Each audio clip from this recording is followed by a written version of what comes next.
நாம் இன்னைக்கு பார்க்க போகிற அந்த செயின்ட் யாருன்னா புனித ஸ்டீஃபன்.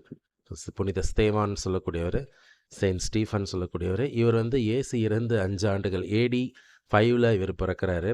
பிறந்து இவர் ஏடி 36லலாம் வந்து இறந்துடுறாரு. இவருடைய 27லேருந்து 30 வயசுக்குள்ளே அவர் இறந்துடுறாரு. இவர் வந்து பிறந்து ஒரு கிறிஸ்தவ குடும்பத்தில் பிறக்கிறார். அப்போ வந்து கிறிஸ்தவர்கள்னு சொல்ல முடியாது, இயேசுவை நேசிக்கிறவர்கள்னு ஒரு கூட்டம் இருந்தது. அப்போஸ்தலர்களோட அப்போஸ்தலர்களோட அந்த பிரசங்கத்தெல்லாம் கேட்டு இயேசுவின் மேலே ஆர்வமுள்ள ஒரு ஒரு குடும்பத்தில் இவர் பிறக்கிறாரு. இவரோட அந்த வாலிப வயசில் இவர் வந்து ரொம்ப ஆர்வமாக அந்த பிரசங்கங்கள்லாம் கேட்க போகிறார், அப்போஸ்தலர்கள் பண்ணுற பிரசங்கங்களை. அப்போ வந்து இவரை 7 பேரை வந்து அப்போஸ்தலர்கள் சூஸ் பண்ணுறாங்க. எதுக்குன்னா, அப்போஸ்தலர்கள் சார்பாக வந்து உணவு அடிக்கிறதுக்கு, அப்போஸ்தலர் சார்பாக நிறைய சேரிட்டபிள் ஒர்க்ஸ்லாம் பண்ணுறதுக்காக ஒரு 7 பேரை நியமிக்கிறாங்க. அதில் ஒருத்தர் தான் வந்து இந்த ஸ்டீஃபன் சொல்லக்கூடியவர். இவர் வந்து ஆண்டவருடைய விண்ணக வாழ்வை வந்து பார்க்குறாரு. ஆண்டவர் விண்ணகத்தில் இருக்கிறது இவருக்கு காட்சியாக தரப்படுது.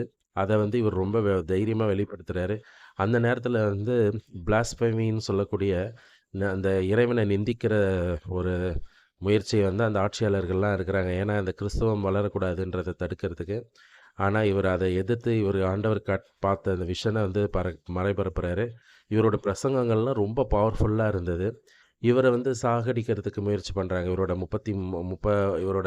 27, 28 வயசில். அந்த நேரத்தில் வந்து இவருக்கு வந்து இவரை கையளிக்கிறது, சாவுக்கு கையளித்து தீர்ப்பளித்தது யாருன்னா, சவுல்னு சொல்லக்கூடிய சவுல் ஆஃப் தார்சஸ்.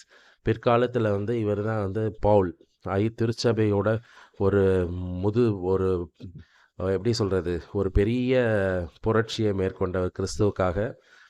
ஆனால் இவர் வந்து கிறிஸ்துவுக்கு எதிரான செயல்களில் ஈடுபடும் போது இவரால் கொல்லப்பட்டவர் தான் வந்து புனித ஸ்டீஃபன். அவர் தான் வந்து கிறிஸ்துவ மதத்தின் முதல் மறைசாட்சின்னு சொல்லக்கூடியவர்.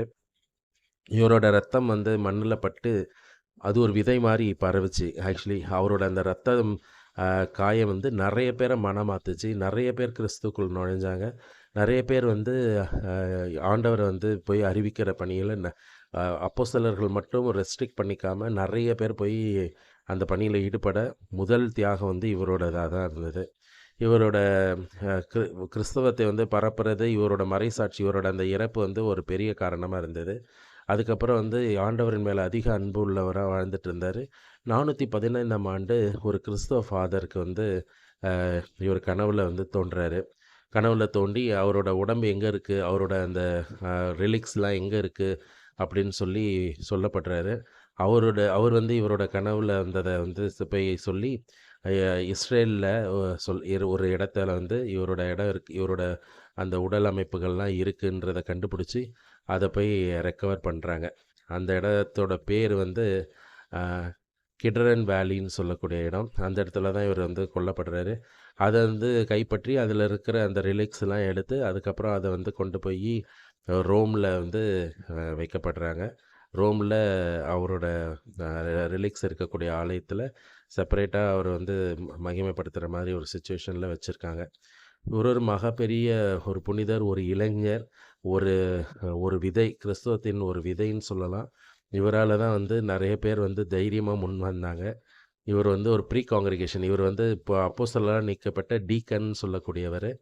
இவரோட திருவிழா வந்து டிசம்பர் 26ஆம் தேதி வந்து கொண்டாடப்படுது. மறைசாட்சிகளின் பாதுகாவலராக இருக்கிறாரு. அதே மாதிரி ஆல்டர் சர்வீஸ் பண்ணுறவங்களுக்கு பாதுகாவலராக இருக்கார். அது மாதிரி பல நாடுகளுக்கு இவர் பாதுகாவலராக இருக்கார். ஸோ அப்பேற்பட்ட ஒரு பெரிய புனிதர் தான் வந்து புனித ஸ்டீஃபன் சொல்லக்கூடியவர். புனித ஸ்டீஃபன் எவ்வளோ பணக்கார வாழ்க்கையில் இருந்தாலும் ஆண்டவருக்காக எல்லாத்தையும் விட்டுட்டு வராரு. பிற்காலத்தில் வந்து இவர் 28லேருந்து 29 வயசில் கல்லால் அடித்து கொல்லப்படும் போது கூட அந்த நேரத்தில் இயேசு எப்படி மன்னிச்சாரோ அதே மாதிரி இவரும் வந்து அவரை அடித்து கொலை பண்ணவங்களெல்லாம் மன்னிக்கிறாரு. மன்னிச்சு ஆண்டவரே இந்த பட்ட பழி அவர்களை போய் சேரக்கூடாதுன்னு வந்து ப்ரேயர் பண்ணுறாரு. அந்த வார்த்தை பல பேரை வந்து அட்ராக்ட் பண்ணுது. இவரோட ஒவ்வொரு வார்த்தைகளுமே விதைகளாக வந்து மாறியிருக்கு. இப்பேற்பட்ட ஒரு புனிதர் தான் வந்து புனித ஸ்டீஃபன்.